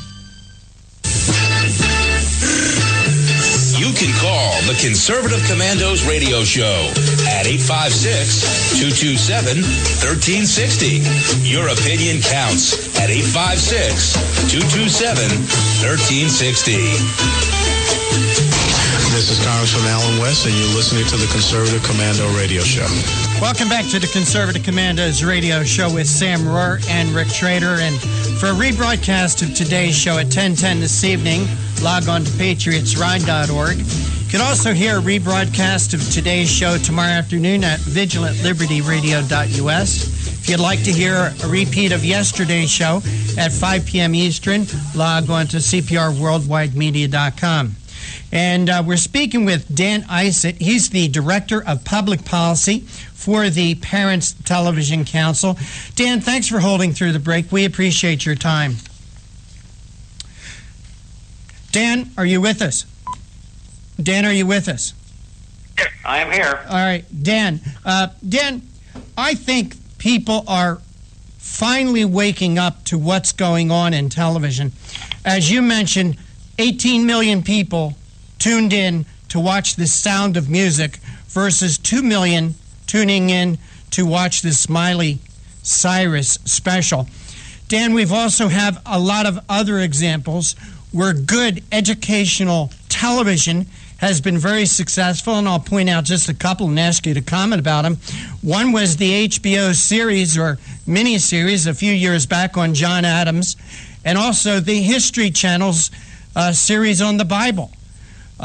Got great ratings. Well, absolutely. It really speaks to the power of the medium, though, doesn't it? I mean, sure does. Excellent storytelling is always in season, no matter what the topic is, really. So if you can do excellent work like that, then you will have an audience for it. It's always true. It's literally always true. So that's sort of the really frustrating thing about dealing with these issues is that no matter how much empirical evidence you can present, there's something that simply prevents Hollywood from doing a good job of this most of the time. And on television in particular, things have really gotten worse. I've been with the PTC 9 years now, and when I first started, we have a simple red, yellow, and green light system for rating programming. And there were a handful of really pretty good green light shows, Extreme Makeover, Home Edition, and some others that had good audiences and did well and were successful. Now there are virtually none. There are virtually no shows on broadcast television that we can feel comfortable recommending to parents and families. And most of these red light shows have remarkably little audience. Their audience has slipped enormously, and at the same time you hear executives lament the fact that they've lost so much of their audience. Well, it's easy, really, but because you've dumbed things down to a point where people can't distinguish the programming that's on broadcast from some of the really raunchy stuff that's on cable. It's virtually indistinguishable.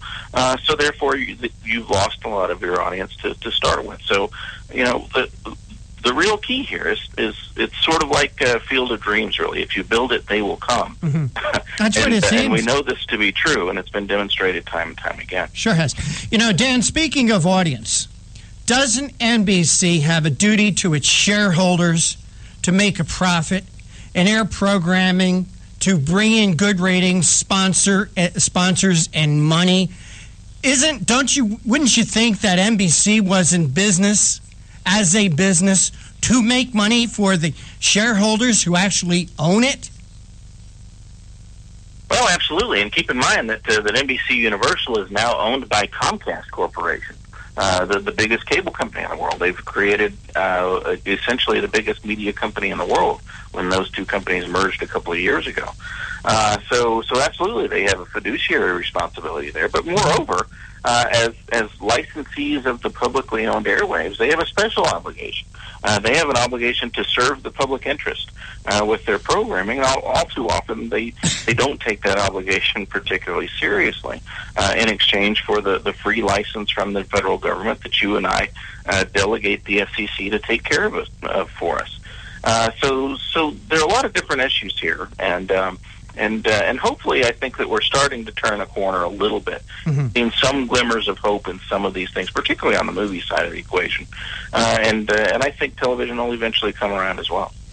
Dan and I would like to speak for a minute about what I think are where the problems are created. And quoting for a minute the PTC president, Tim Winter, he says that Miley Cyrus built her career on the backs of teens. And then I want to read something from the New York Daily News. She broadcast a parental advisory warning about explicit content before going on to ride an oversized hot dog, simulate a sex act on a dancer dressed as Bill Clinton, wearing a costume printed with cannabis leaves. But the good news, and Dan, what I wanted to say about that is, as Tim Winterprint points out, her career was built on the backs of teenagers, young people that are greatly influenced by people like her. But then I want to point out that there are ramifications because, again, quoting here, Miley Cyrus's management has reportedly been flooded with complaint calls from parents saying that we can't stop stars by going too far with sexual innuendo during her 2-hour concert. So, on one hand, Dan, what I'm getting at as the influence that Miley Cyrus has on young people, the types of things she does to influence young people, but yet her management company is saying that can't stop a star from going too far, even after they're getting a bunch of calls of complaints? Well, I think so. I think that's obviously a problem here, and it's particularly problematic with a person like Miley Cyrus. And I don't want to single out her personally on this, but it is true. She is famous because she was once on the Disney Channel and played a character called Hannah Montana that millions of kids grew up with. That's the foundation of her career. If she had gone in as a 20-year-old, as she is now, and tried to build a music career, I doubt she'd be as successful as she has been. So certainly there's an aspect here where she's really abandoned the audience that she built as a younger performer, and that's really kind of unfortunate. I'm not sure how long she'll be able to make that last career-wise. I mean, I'm not sure how long you can play out this string of being, consistently, raunchy and edgy or whatever adjective you want to use. But that's certainly the path that she's been down, and that's unfortunate. Frankly, we've kind of seen that before with other pop starlets. So, hopefully, she'll learn some lessons and be able to take that back for the rest of her career. Well, Dan, this is Sam again here. I just want to pick up on that in our closing minutes. We're talking about, we've used words lewd, used raunchy, we've talked about morally upstanding. We're talking about a number of these things here, family-oriented. All of these things come down to a standard by which you can judge which these things are or not. And I know from being in legislature before that there's a lot of people get pretty touchy when they say, well, wait a minute, you can't define morality. You can't, how can you set these standards? And, of course, the FCC has had the responsibility for a lot of these years to determine, in fact, what is appropriate or not. Can you define for us and our listeners here shortly what definition you use or how you help to convince a programmer or an NBC or a government official what's appropriate and what's not? How do you define that in a succinct way for our listeners? Well, sure. It's important to keep in mind that indecent programming, and that's defined in law and at the FCC as patently offensive sexual or excretory content. And it's sort of sad that I know that off the top of my head, but it's my job. In terms of that particular type of material, it's actually illegal for that to be aired on the publicly owned airwaves at the times of day when we know children to be watching. And the Supreme Court has set that up as between 6 in the morning and 10 o'clock at night. So there is actually a legal standard there for indecent programming. And that's separate a little bit from material that's simply inappropriate. There are lots of things, particularly violent content and other types of things that are inappropriate for families, inappropriate for kids, that the kids deserve protection from, that doesn't fall under that governmental rubric of being an indecent broadcast. So there are really a couple of different things there, and what we do is to try to educate parents in terms of what to expect on different shows so they can make the best possible viewing decision on behalf of their own family. All right, so basically saying there is a definition to which we can agree, and that's what you're trying to push. Okay, we have just a couple seconds left, but I want you to be able to share with our listeners, Dan, where they can go to be more involved, to be part of Parents Television Council, or to follow what you're doing. What do you want to say? Sure. Visit us online at parentstv.org. We have also a terrific Facebook page at facebook.com/PTCUSA. You can meet lots of like-minded folks who contribute greatly and try to help other parents along in terms of navigating this media maze that exists now that never really has before. There are a lot of resources out there, and our job is to make sure that people understand where they are. Good. Dan Isett, thanks so much for being with us. Dan Isett, Director of Communications and Policy for the Parents Television Council. Thanks for being with us and for the work that you are doing. Rick, back to you here. All right, we are going to take a break. You're listening to the Conservative Commandos radio show with Sam Rohr and Rick Trader, coming to you live from the CCRS studios. That is WNJC 1360, our flagship station affiliate, the way we do, Monday through Friday from 3 to 5 p.m. Be right back. What does it take to be the leader in production systems technology? To be the one company that solves production problems at any plant, for any product, and with any technology? It takes a 30-year record of success. It takes total mastery of complex technologies with a history of delivering success every time, without fail. Only one company can claim that high ground in manufacturing line optimization, data automation, and systems integration, and that's Philadelphia Control Systems. In factories worldwide, Philadelphia Control Systems programs, software, and engineering solutions deliver optimal performance and output flow with a record that can't be matched. Any plant, any product, any technology. Philadelphia Control Systems, the leader in production automation since 1982. 800-335-9811, PCS4automation.com. That's PCS, the number 4, automation.com. Oh, how I'm longing for the day when I'm back at Orchid Bay, where the silver water glistens in the sun. When is the last time you raced a small boat across wide open water? Tired of snow, traffic jams, cold weather? You need a refreshing change of scenery, a world away. The Bahama Islands have vacation rental homes and apartments. Enjoy spectacular nature in the Abacos Islands. Enjoy refreshing Caribbean beauty, fishing, snorkeling, scuba, the beach. www.enjoyabaco.com. That's ABACO. Enjoyabaco.com. As I sail across the sea of Abaco, smiling 'cause I know only one more mile to go. Enjoyabaco.com. Hi, this is Bob Vide, owner of Bob's Little Sports Shop in Glasper, New Jersey. I've had the opportunity to travel in many foreign countries, and I've seen what happens to people when they lose their freedom. I wrote this poem. Give us freedom was the cry as they marched throughout the night. At Concord Bridge in Trenton, for freedom they would fight. To build a nation that would last with peace and liberty, it is a job that's never done if we are to be free. They wrote a declaration to announce that we are free, then a constitution for all the world to see. But this is ink on paper. We must make it last. It must always be defended, and that is quite a task. Today the battle rages for freedom in our land. To save our Constitution, we all must take a stand. We must stand up for freedom in our actions every day, and you can stand up with us. Join the NRA. This is Bob Viden of Bob's Little Sports Shop in Glasper, New Jersey. You may call us at area code 856-881-7575 or visit us online at bobslittle.sportshop.com.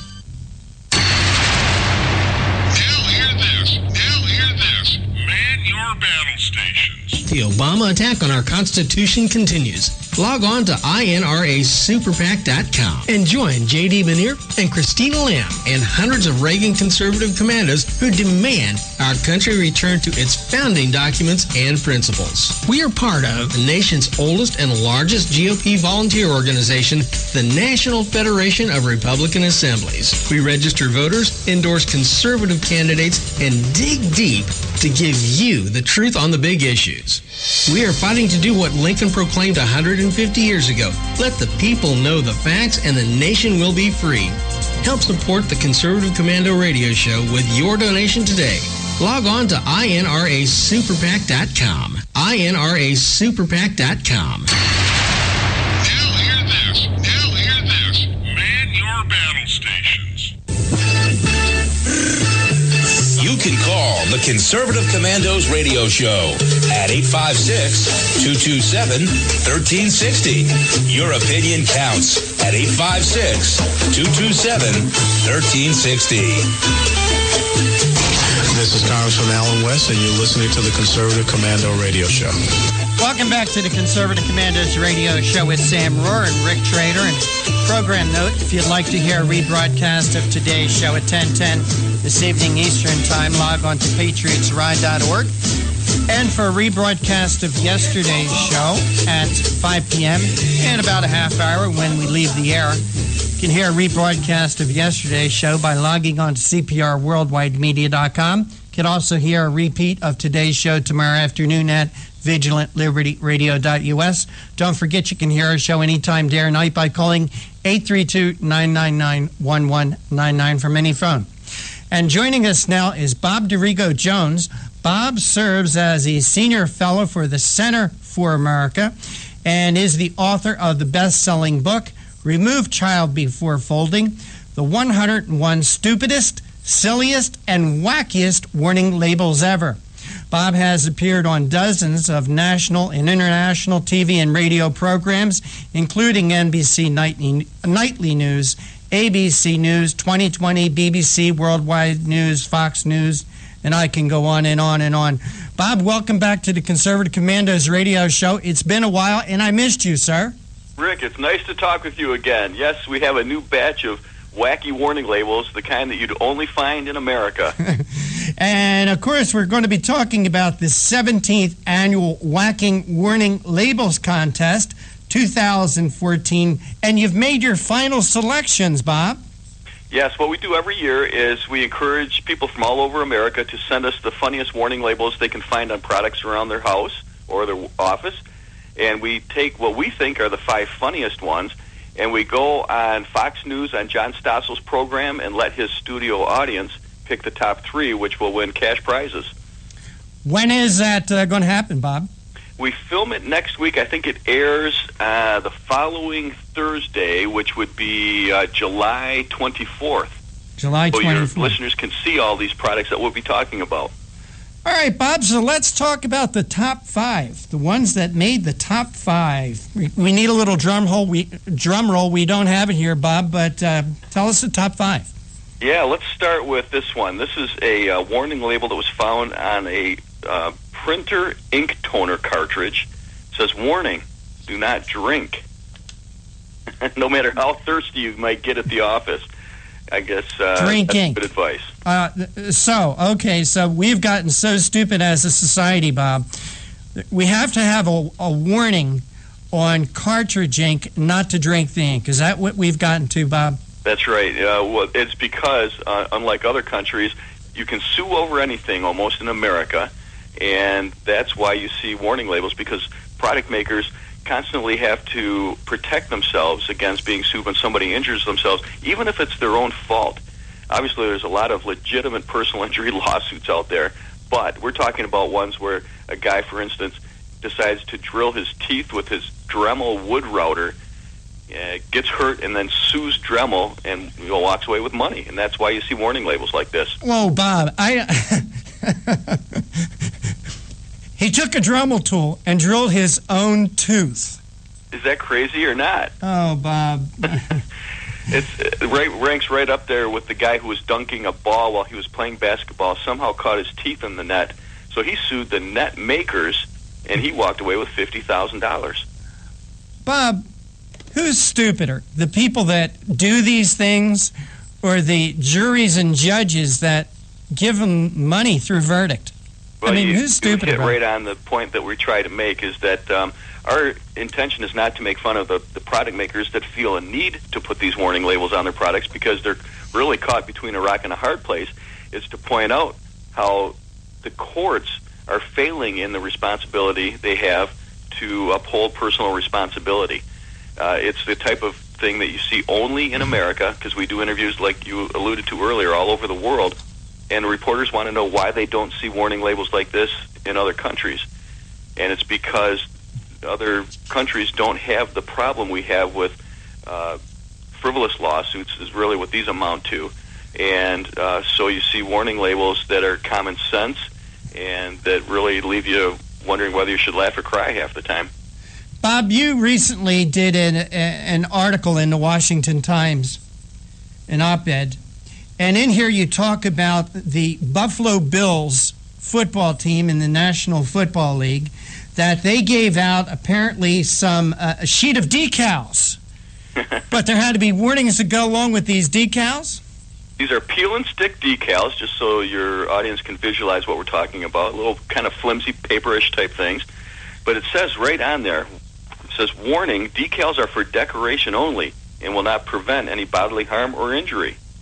Now, these decals, as you point out in the article, go on things like bikes, bike helmets, skateboards, and things like that. Decals. We're talking decals here, but the decals had a warning label.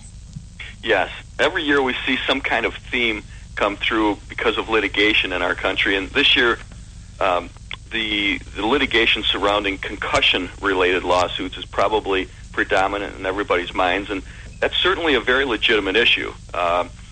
Teams, coaches, leagues have a responsibility to the players who don't have as much information about the problems of concussions to take them out of game when their health is in jeopardy. However, when you look at a football helmet or a decal in this case, obviously everybody knows that a decal is not going to prevent an injury or a concussion or anything like that. Well, you would think so, Bob, but not maybe so much. No, that's right. And that's, soon after that op-ed was published in the Washington Times, I got an email note from an entrepreneur who helps run a company that makes a product that is used by millions of Americans every year. It's been used by everybody from Richard Pryor, the comedian, to Colonel Sanders in the Kentucky Fried Chicken business, and Itzhak Perlman. So it's a product that is, if you have enough money, you can afford to buy the best, you get this. It's a very, very good product.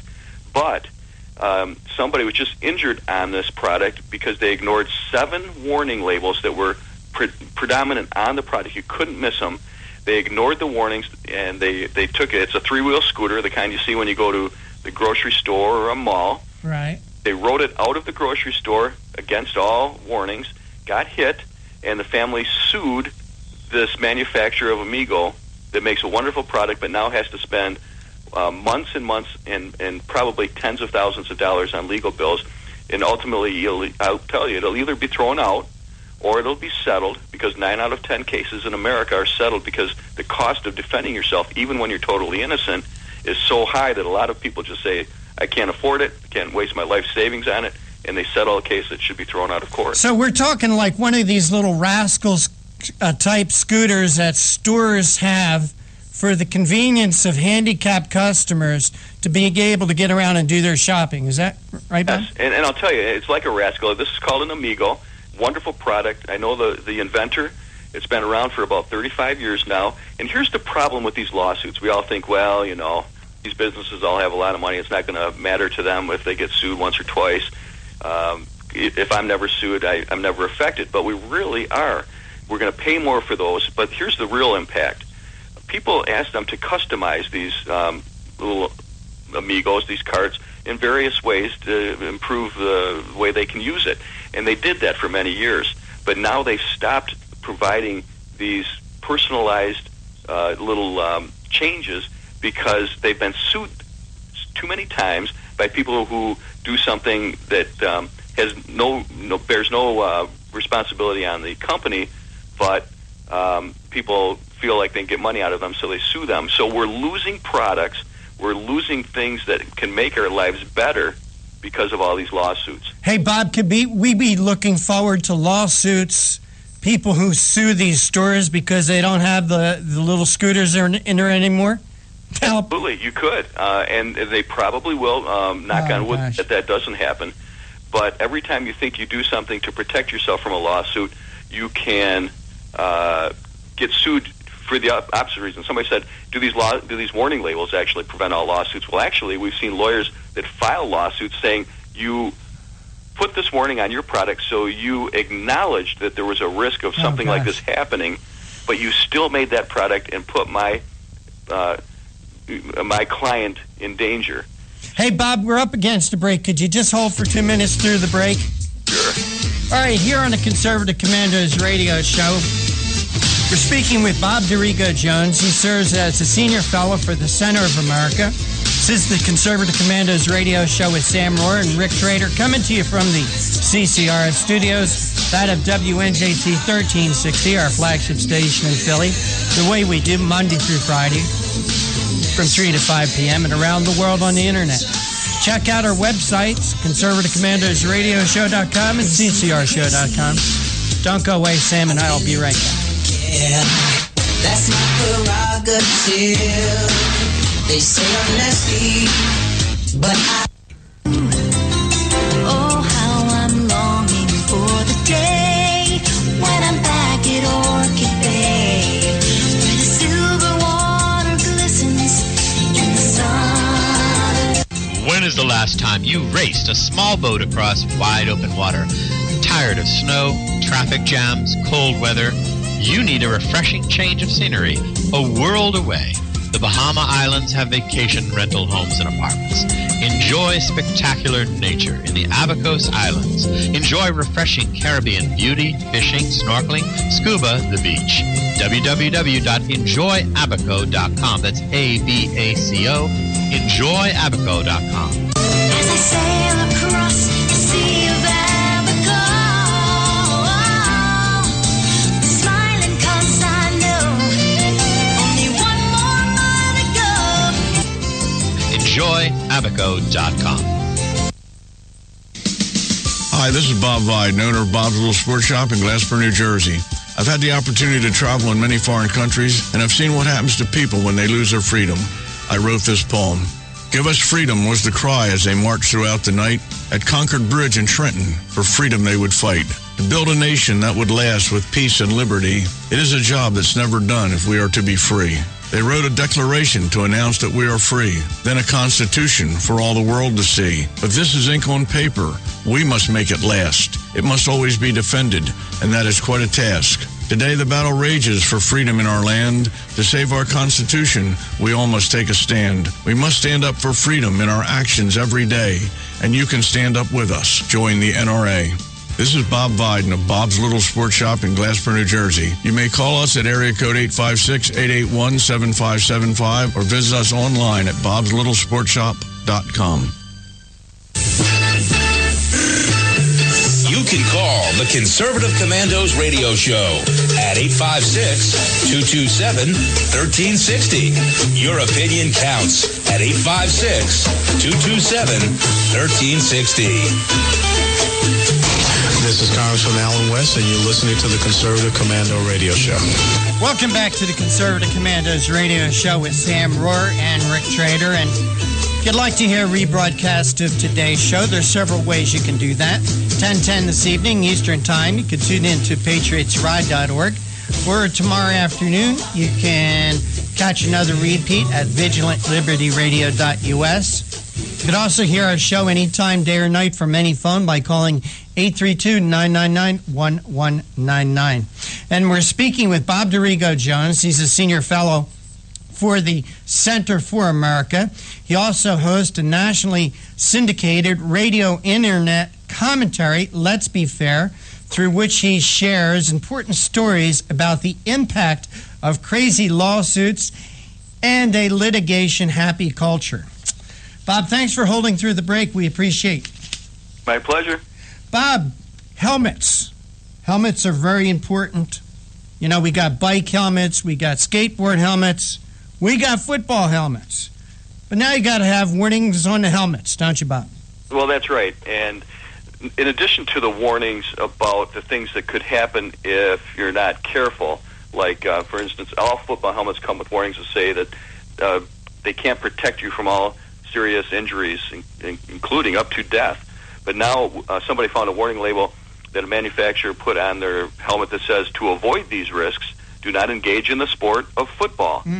So now they feel like they have to tell us not to use the products that they're selling to us. That's the point where we've gotten in America today. Another one, Bob, that has me a little puzzled. You know, sometimes, Bob, I feel like WC feels anyone who hates kids and small dogs can't be all bad. But we really don't hate kids, Bob. But apparently a cell phone battery booster has a label on it to get rid of children. Right. That's another one of the trends we're seeing, that a lot of warning labels that come from other countries are being mistranslated on products, and this is one example of that. Foreign companies are attempting to protect themselves against American litigation any way they can. They've heard about these crazy lawsuits that we have here, and they're just trying to keep up, and sometimes it's hard for them to keep up, and now we're seeing more and more mistranslated labels, so we thought we'd put that in just for a good laugh. Let's talk for a minute, Bob, about a couple of your winners from years past. In 2011, your winner was does not supply oxygen. It was a label on a common dust mask. Right. This is the kind that costs about $1.50 when somebody goes to the hardware store. It's paper dust mask, and that's a real warning. We make sure all these are there, and it's probably on our website still. If somebody wants to look at it, centerforamerica.org, and if they didn't put that there, they could be sued. Another one you have in here, and visually, I don't want to think about this one, Bob.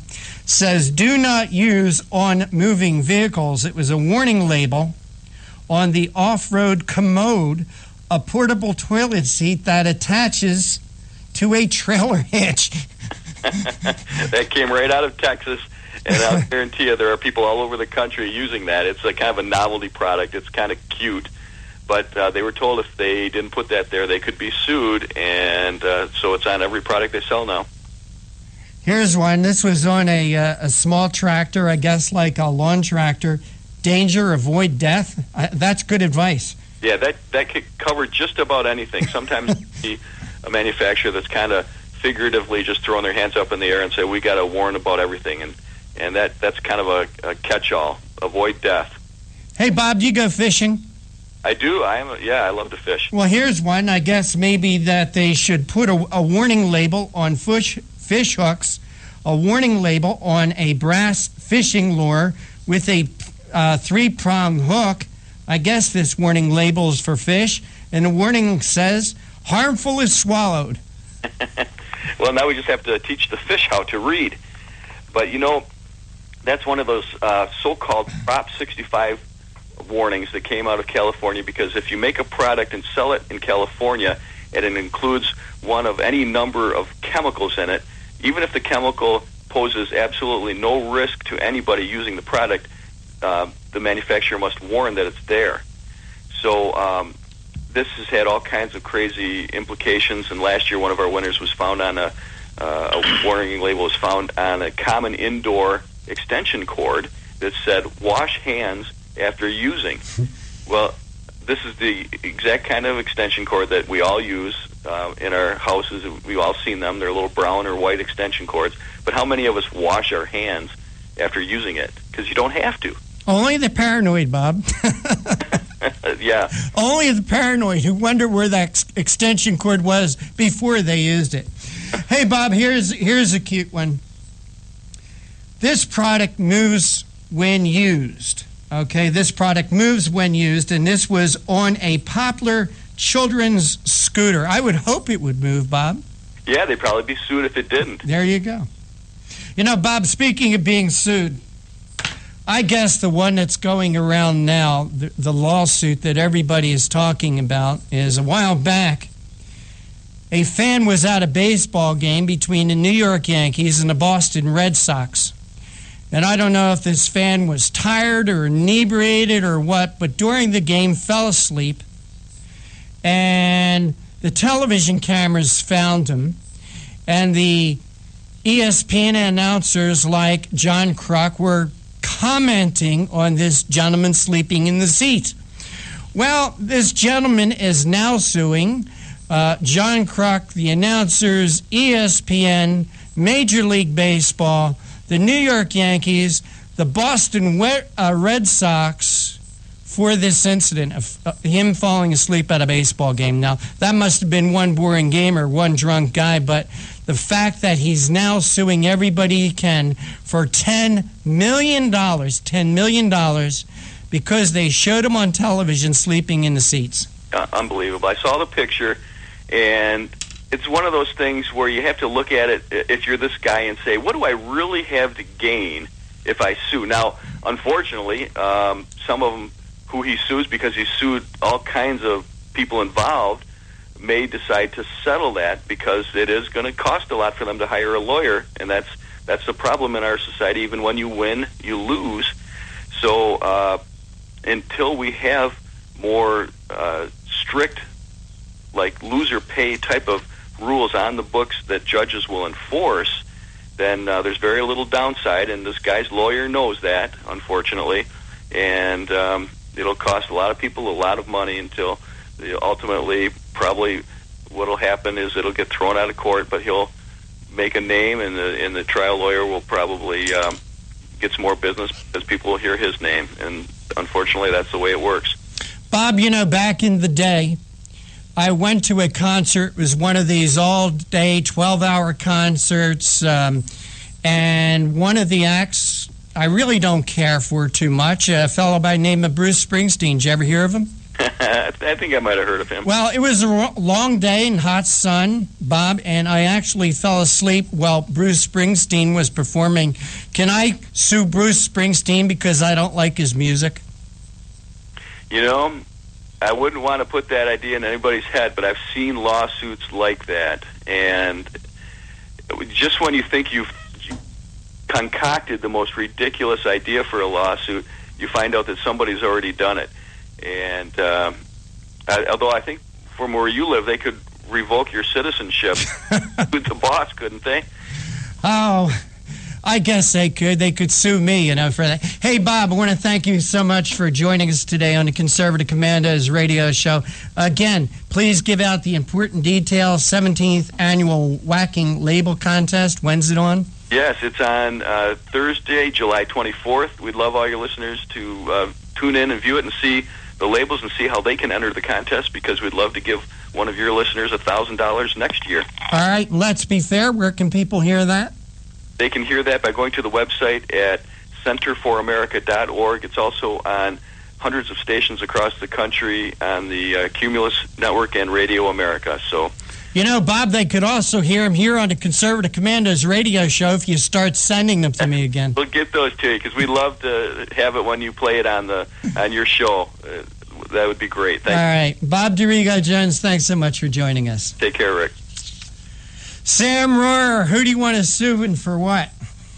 Well, Rick, I tell you, as quick as people are, for a quick buck, you know what? It could be you next, Rick. Just think about it. Somebody could go after you. I'm not sure what they'd get from you or me, but it's a system that's been really bad for a long time. It needs to be changed by law, and guys who can make the change won't do it. Well, the good thing protecting me, Sam Rohrer, is you can't get much out of a poor guy. Hey, Sam, we got to run. I want to thank you for joining me today as my co-host. Also want to thank our other guest, Joseph Bast, Dan Isett, and our most recent guest, Bob DeRigo-Jones. But for right now, we're out of time. We got to run. We got to go. Take care. God bless, and we'll see you tomorrow on the radio.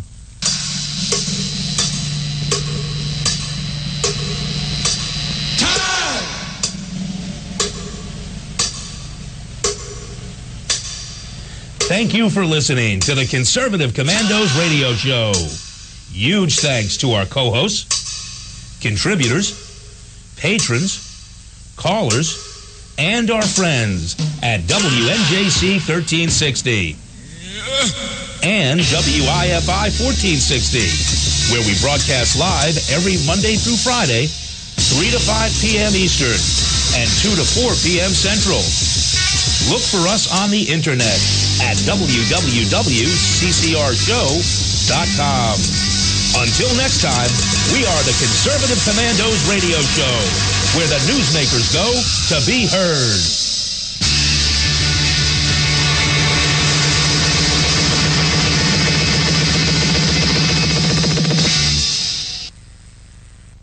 This is 1360 AM. WNJC, Washington Township, Philadelphia. Philadelphia's Renaissance radio station. Brought to you from Forsyth Broadcasting. Or listen to us at WNJCradio.com.